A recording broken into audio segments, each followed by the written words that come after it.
ప్రభుత్వం తారుమారు అయ్యేది లేదు. సరిగ్గా 6 నెలల కిందటనే శాసనసభకు ఎన్నికలు జరిగినాయి.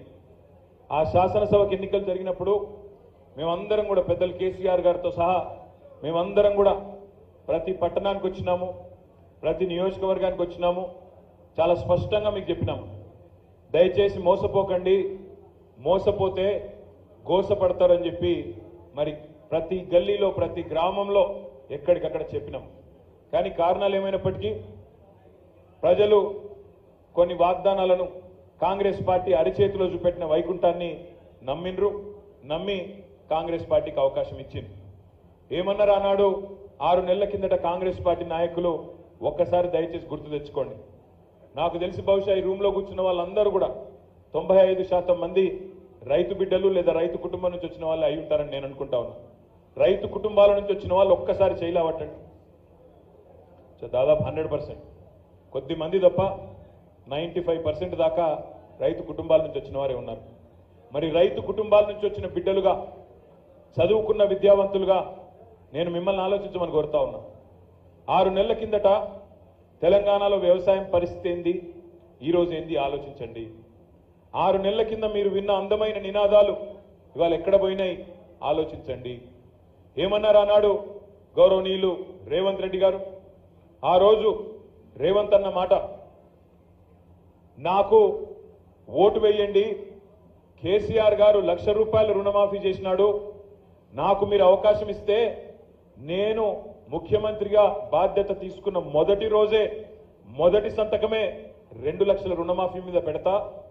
కేసీఆర్ గారి ద్వారా ₹1,00,000 రుణం మాఫీ తీసుకున్న వాళ్ళు కూడా అర్జెంటుగా బ్యాంకుకు పోండి, కొత్తగా ₹2,00,000 లోన్ తెచ్చుకోండి, నేను రాగానే డిసెంబర్ 9 నాడు మొదటి సంతకం నేను పెడతా అన్న మాట గుర్తుందా? ఒక్కసారి గుర్తు తెచ్చుకోండి.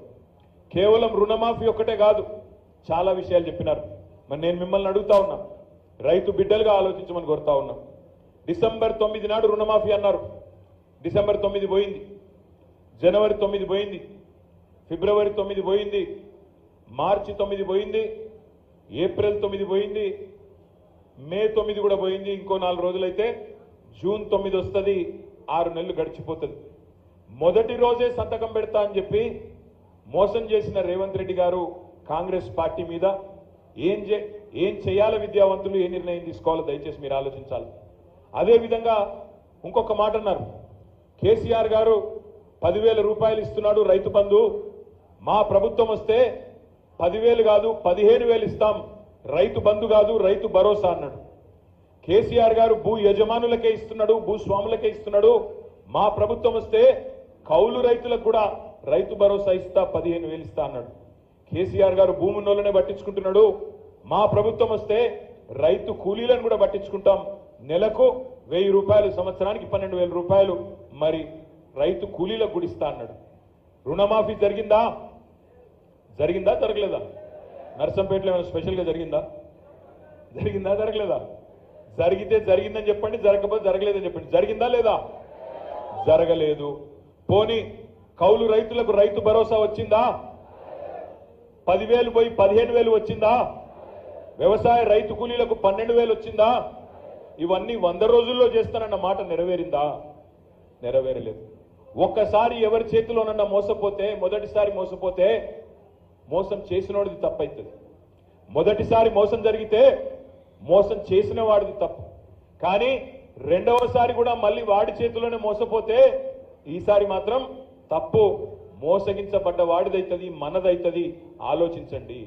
అసెంబ్లీ ఎన్నికలకు ముందేమో అరిచేతిలో వైకుంఠం, మంచి బ్రహ్మాండమైన ఈస్ట్మన్ కలర్ రంగుల సినిమా చూపెట్టిండ్రు, ఇది చేస్తాం అది చేస్తాం పొడి చేస్తామని. ఇవాళ పరిస్థితి ఏంది తెలంగాణలో? కేసీఆర్ ఉన్నప్పుడు కరెంట్ ఎట్లుండే, ఇవాళ ఈ ఎండాకాలం ఎట్లుందో ఒక్కసారి గుండె మీద చేసుకుని ఆలోచించమని చెప్పి నేను కోరుతా ఉన్నా. కేసీఆర్ ఉన్నప్పుడే కరెంటు బాగుండే అనేటోళ్ళు ఒక్కసారి చేయలావట్టండి. నా కోసం లావటకండి, మోమాటానికి లావటకండి. నిజంగా కూడా మీకు నిజంగా సిన్సియర్గా అనిపిస్తేనే లావట్టండి తప్ప లేకపోతే వద్దు. నా విజ్ఞప్తి ఏమంటే, మీ కళ్ళ ముందే మార్పు మార్పు అన్నారు, నర్సంపేటలో మార్పు తెచ్చుకున్నారు. మరి మార్పు బాగుందా? వచ్చిన మార్పు కరెంటు పోతున్నది, టైంకు విత్తనాలు దొరుకుతలేవు, టైంకు ఎరువులు దొరకవు, టైంకు రైతు బంధు పడదు. కేసీఆర్ ఉన్నప్పుడేమో నాట్లేసేటప్పుడు పడుతుండే రైతు బంధు. కేసీఆర్ ఉన్నప్పుడు నాట్లేసేటప్పుడు రైతు బంధు పడుతుండే. రేవంత్ రెడ్డి గారు వచ్చినాక ఓట్లు వేసేటప్పుడు రైతు బంధు ఇస్తున్నాడు. గది మార్పు, గది తేడా. డిసెంబర్లో వేయాల్సిన రైతు బంధు ఇవాళ మేలో పడుతున్నది అంటే వాళ్ళు చెప్పిన మహా మార్పు, వాళ్ళు చెప్పిన గొప్ప మార్పు, వాళ్ళు తీసుకొచ్చిన గొప్ప మార్పు ఇది. ఇవాళ